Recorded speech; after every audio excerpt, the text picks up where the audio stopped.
My wedding day was supposed to be one of the happiest moments of my life, but my sister Helen had other plans. When I first told my family about my wedding date, Helen acted like she didn't mind. With a casual smile, she said, "Oh, you're having a small, simple wedding anyway, right? So it's fine if our weddings are on the same day." At first, I thought I had misheard her, but no, she had deliberately planned her wedding for the exact same date as mine. She knew this would mean that all our relatives and family friends would be at her ceremony instead of mine. My heart sank, but I didn't say anything. I should have known better than to expect anything different from her. 3 months passed, and finally, the big day arrived. I was nervous but excited, standing in my wedding gown surrounded by a handful of close friends. I had tried not to think about Helen, but deep down, I couldn't shake the uneasy feeling in my chest. Then, just as the reception was in full swing, I turned and there she was, Helen, in her wedding dress. I blinked, unable to believe my eyes. "Helen, what's going on? Why are you here? What happened to your wedding?" She smirked, tossing her perfectly styled hair over her shoulder. "Oh, I got curious.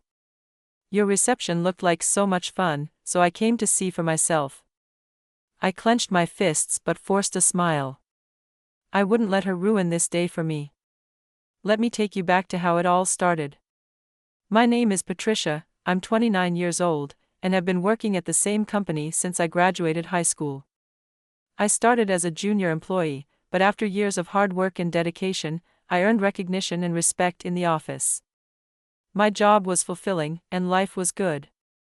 3 years ago, I met Ryan. He was kind, funny, and treated me in a way no one ever had before. We started dating, and with each passing day, I fell for him more. Then, one evening, he got down on one knee and asked me to marry him. My heart pounded, my hands trembled, and for a moment, I thought I was dreaming. "But are you sure?" I blurted out without thinking. "Are you really okay with someone like me?" Ryan chuckled softly and took my hands in his. "It has to be you, Patricia. No one else." Tears welled in my eyes as I nodded. I had never been so happy. A few days later, Ryan took me to meet his parents. I was nervous, but they were warm and welcoming. "Patricia," his mother said with a smile, "it makes us so happy to have someone like you as our son's partner." I bowed my head slightly, feeling shy. "Thank you for saying that, but honestly, I'm the lucky one." "There's no need to be so modest," his father chuckled. Everything was going smoothly until he said something that made my breath hitch. "I would like to meet your family as well, Patricia. It's important that both families get to know each other." My stomach twisted. "Oh, why, yes, of course," I said quickly. Ryan squeezed my hand. "Patricia, if you're uncomfortable, we don't have to rush things." I forced a smile. "I'll be fine, Ryan." But the truth was, I wasn't fine. My family didn't love me. I had a reason for feeling uneasy about introducing Ryan into my family. Unlike Ryan's parents, who were kind and accepting, my own family had never treated me that way. My older sister Helen was breathtakingly beautiful. Even as a child, she had been admired by everyone. She worked as a child model, and in high school, she became a well-known reader model. My parents doted on her, praised her, and showered her with attention. And me? I was the quiet, ordinary daughter, the one no one paid attention to, the one always in Helen's shadow. No matter what I did, I could never be good enough in their eyes. That's why deep down, I knew my wedding wouldn't be a priority for them. And when Helen chose to get married on the same day, she proved it once again. But no matter what she did, I wasn't going to let her take this moment away from me. Growing up, I learned one painful truth: would never be as important as my sister Helen. She was beautiful, charming, and adored by everyone, especially our parents. Meanwhile, I was the forgotten child, the one they barely paid attention to. Since I wasn't as cute as Helen, my parents didn't see the point in spending money on me. Love and affection were things I could only watch from a distance but never experience for myself. Helen was showered with praise, forgiven for every mistake, and given anything she desired. But for me, there was nothing. If I dared to ask for something I wanted, I was scolded for being selfish. When I expressed interest in activities like music or art, I was told they were a waste of time and money. It wasn't long before I stopped asking for anything at all. While Helen had the best of everything, I had only hand-me-downs, her old clothes, her worn-out school supplies, even toys she no longer cared about. My mother cooked meals with love, but only Helen's favorite foods ever made it to the table. If I didn't like something, I had to eat it anyway. The worst part was my birthday. You would think that at least on that one day, I would be treated with a little bit of warmth. But no, every year my sister received a gift on my birthday, and it was always bigger, more expensive, and more thoughtful than whatever small present I was given. It felt like a cruel joke, a reminder that even on my special day, Helen was more important. My parents often sighed and said, "Why can't you be cute like Helen?" Their words stung. No matter how much I wanted their love, I would never be enough. Helen wasn't just our parents' favorite, she knew it. And because of that, she treated me however she pleased. As a child, she would take things from me just because she could. If I protested, she'd smirk and remind me that Mom and Dad would always take her side, and she was right. If I ever argued with her, our parents would scold me, not her. By the time we reached middle school, her cruelty had escalated. There was a boy I secretly liked, someone I never even had the courage to talk to. But somehow, Helen found out. Instead of teasing me like a normal sister might, she did something worse. She approached him herself, acted charming and sweet, and within days, they were dating. She would hold his hand in front of me, giggle as she whispered things in his ear, all while glancing my way, as if to say, "Look what I took from you." But that wasn't the worst part. Helen knew my secrets, things I had shared in confidence or things I had hidden deep inside, and she used them against me. Somehow, boys I had never even spoken to knew things about me, embarrassing things. At first, I couldn't figure out how, but then I saw Helen laughing with her friends as she told stories about me, throwing out my secrets like they were nothing. I wanted to fight back, to defend myself, but I knew it would be useless. If I so much as raised my voice against Helen, our parents would come down on me like a storm. So, I learned to endure a lonely fight for recognition. Because I received no love from my family, I desperately sought validation elsewhere. I turned to my studies, hoping that if I became the best student, my parents would finally notice me. I worked harder than anyone else, staying up late, studying tirelessly, and scoring top marks on every test. One day, after months of effort, I achieved something incredible. I ranked first in my entire grade. My heart swelled with pride, and for the first time in my life, I believed my parents might finally say, "We're proud of you." Excitedly, I ran home to tell them the news, but their reaction crushed me. "Don't stand out in weird ways," my mother said flatly. "It would be embarrassing for Helen if people thought you were better than her." I froze. I had expected indifference, maybe even a half-hearted, "That's nice," but this was worse than anything I could have imagined. That was the moment I realized it didn't matter what I did, I would never be good enough for them. Still, I couldn't bring myself to give up entirely. I loved learning, even if my achievements meant nothing to my family. But I was terrified of being resented even more so. So I began intentionally making small mistakes on my tests. I still ranked well but never too high, just enough to keep my position around 10th place. The dream that was stolen. Eventually, I managed to convince my parents to let me attend the best high school in town. My argument was simple: it was actually cheaper than some of the other public schools. The only reason they agreed was because they thought they were saving money. But when it came time to go to university, I didn't even get the chance to fight. "We've wasted enough money on you," my parents said. "It's time for you to start working and pay us back." My heart shattered. Unlike Helen, who had everything handed to her, I was expected to give up my dreams. My high school was filled with students who were preparing for prestigious universities, but for me, college wasn't even an option. When my teacher noticed I wasn't applying anywhere, he asked me why. I hesitated, but eventually, I told him the truth.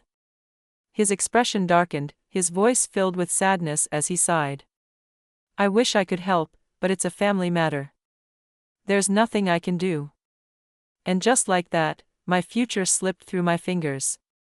I had worked so hard only to be told it was all for nothing. Cutting ties with my family, I'm really sorry, my teacher said, looking sad. They couldn't change my situation, but just hearing those words made me feel a little better. At least someone cared. But my teacher didn't stop there. They helped me find a job and even arranged an interview for me at the company I still work for today. I was grateful beyond words. When I told my parents that I got a job, I hoped for at least a small sign of happiness from them. Instead, they barely reacted. Just make sure you bring in money, they said. That was all. No congratulations, no encouragement, just another reminder that to them, I was only useful if I could provide something. I felt disappointed, but instead of letting their coldness bring me down, I made a decision: I would become independent as soon as possible.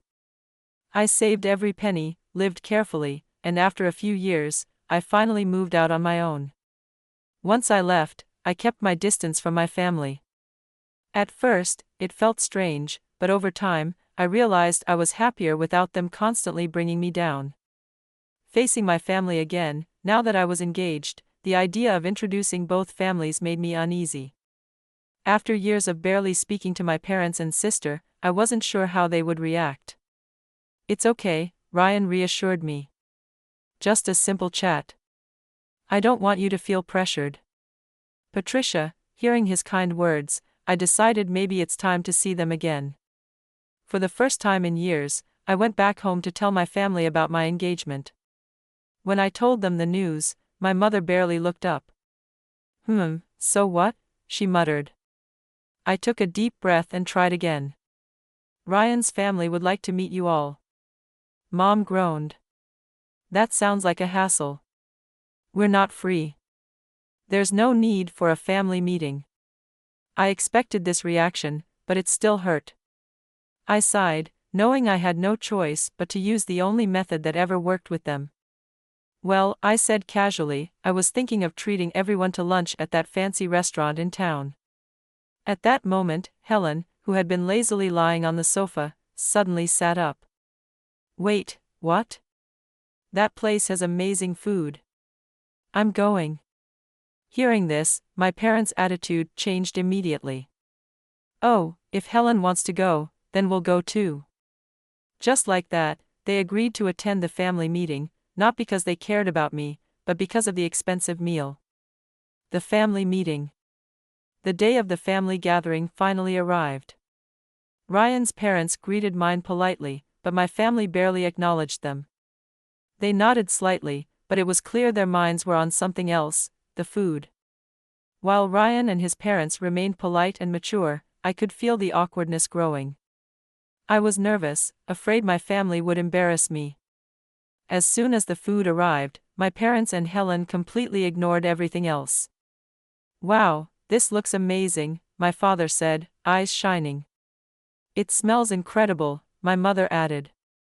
Helen, too, was busy enjoying her meal, paying no attention to Ryan's family. They made no effort to start a real conversation, but the moment Ryan's parents mentioned Helen, everything changed. Their eyes lit up as they started talking non-stop. Helen is our pride and joy, my mother gushed. She was such a beautiful child. Everyone adored her. Helen pretended to be embarrassed. Oh, stop talking about the past, she said, laughing. But it was obvious she loved the attention. After the meal, my parents and Helen stood up quickly. All right, we're leaving now, Mom said without a second thought. And just like that, they left in a hurry as if they had only come for the free food. I sat there, ashamed and frustrated. Ryan and his parents were stunned.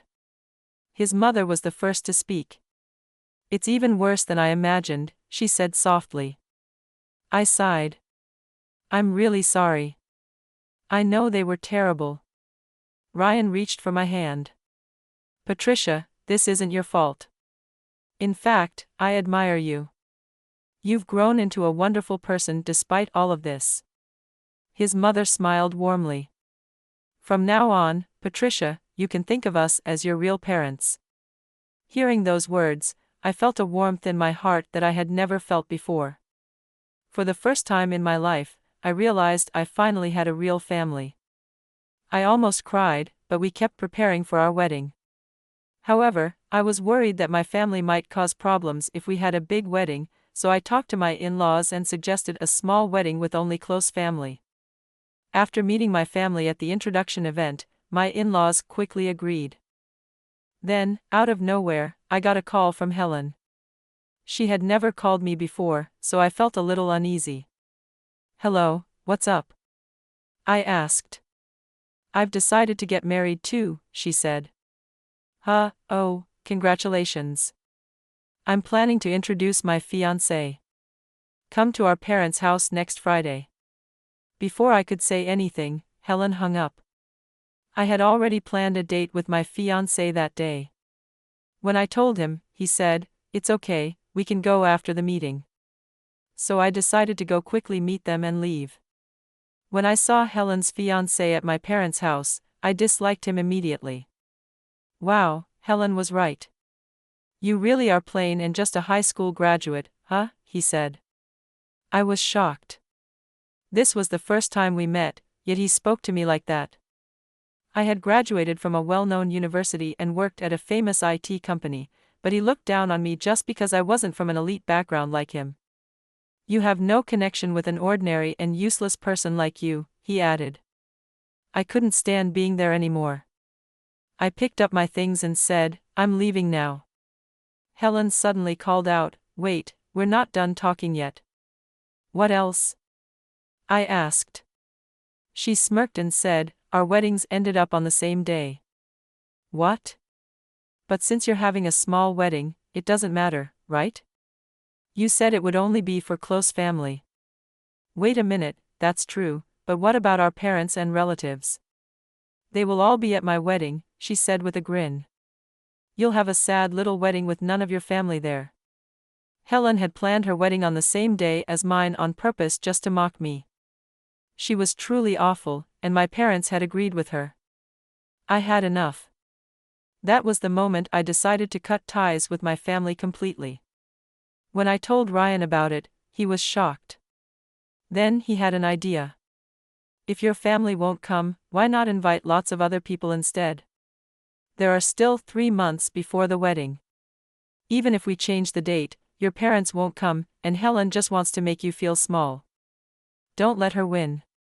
His words made sense, and I felt determined to move forward without my toxic family. I suddenly remembered something about Ryan's father. "By the way, wasn't your father?" 3 months passed, and finally, our wedding day arrived. Many people attended, including our friends, co-workers, and Ryan's relatives. At the start of the ceremony, we let everyone know that my family wasn't there. Everyone supported us and told me not to let my sister or parents bring me down. Because of their kindness, the wedding had a warm and happy atmosphere. After the wedding, the reception began. The host was full of energy. Since so many people had come, our friends performed, and thanks to some connections, a professional musician played, making it an amazing celebration. Then, out of the corner of my eye, I saw my parents, Helen, and her husband walk in. I quickly went toward them. They looked shocked as they watched the lively reception. When they saw me coming, they also walked toward me. "What is this?" Helen asked, confused. What happened to your wedding?" I asked. "Were you curious because our reception is so much fun?" Helen's face turned red with anger. "What do you mean? Were you supposed to have a small ceremony with only family?" Actually, this wedding venue was a very popular and expensive place, which is why Helen had chosen the same venue as us, probably to mock me. "Why are there so many people at your reception?" she asked, looking around. Well, our friends, co-workers, and my father-in-law's company employees are here, I explained. Helen's fiancé suddenly turned pale. Wait, what? The groom's father's company employees? He looked around in shock. No way. Why are all the people I invited from the company here? Helen and her husband stood there stunned. It turned out that the company employees, who were originally supposed to attend Helen's wedding, chose to come to ours instead because they actually worked for my father-in-law's company. You mean your father-in-law's employees? Helen's fiancé asked in disbelief. Yes, I replied. He just arrived at that moment. Helen's fiancé's face froze. The president? Why is he here? My father-in-law, I said, stepping forward. It would be strange if a father didn't attend his son's wedding. Though it seems like some parents here have a different way of thinking. He glanced at my parents, who looked embarrassed. Then, he turned to Helen's fiancé and said, I heard you deliberately planned your wedding on the same day as my son's. What were your reasons? Helen's fiancé immediately tried to shift the blame. I had no idea it was your son's wedding. Besides, it wasn't my idea. It was my wife's. She said she wanted to humiliate her own sister. Helen's eyes widened in shock. What? Why are you blaming everything on me? You also said it was fun to put down someone from a lowly high school background. You idiot. Stop talking, not in front of the president, her husband snapped. It's your fault for blaming me first. Helen shouted back. Right in front of us, Helen and her fiancé started arguing like children. My father-in-law finally lost his patience. Enough already. This is Patricia and my son's important reception. Helen's fiancé panicked and ran out as if escaping. Helen, still in her wedding dress, hurried after him. And just like that, they disappeared from our wedding. We've always thought highly of you. Since we're already here, maybe we'll stay for the reception, my father-in-law said. Helen's wedding reception had many empty seats because all of the groom's work colleagues had cancelled to attend ours. Naturally, Helen was upset, and even her friends and the groom's friends laughed at her, making her the center of the jokes. My parents, who were always so proud, looked embarrassed and angry. It seemed like their frustration made them want to mock our wedding instead. We always knew Patricia was more reliable, they suddenly said. Hearing my parents praise me out of nowhere gave me chills. It's useless to say anything now, I replied. I've already decided to cut ties with you. Please leave. What? How dare you speak to your own parents like that, they shouted. Because you're in the way. Leave now. At my request, the venue staff escorted my parents out. With the troublemakers gone, we continued enjoying our reception. The night was filled with happiness and laughter. Afterward, Helen and her fiancé broke off their engagement after being humiliated at their wedding. Their relationship fell apart. On top of that, since the groom had angered my father-in-law, who was also his boss, his chances of getting a promotion were completely ruined. Now they're caught up in a messy argument over who should pay the engagement cancellation fees. As for my parents, after being humiliated themselves, they turned their anger toward Helen. They had always spoiled her, but now they disowned her. I heard they were furious because they had spent around $80,000 on Helen's wedding, only for it to be cancelled. Honestly, my parents and Helen are both hopeless. But since I've cut ties with them, their problems are no longer my concern. Right now, I'm enjoying a happy life as a newlywed. After returning from a wonderful honeymoon with my husband, he switched jobs to work at my father-in-law's company. He's working hard to take over the business, and I've become a housewife to support him, managing our home every day. We plan to continue supporting each other and living a happy life together.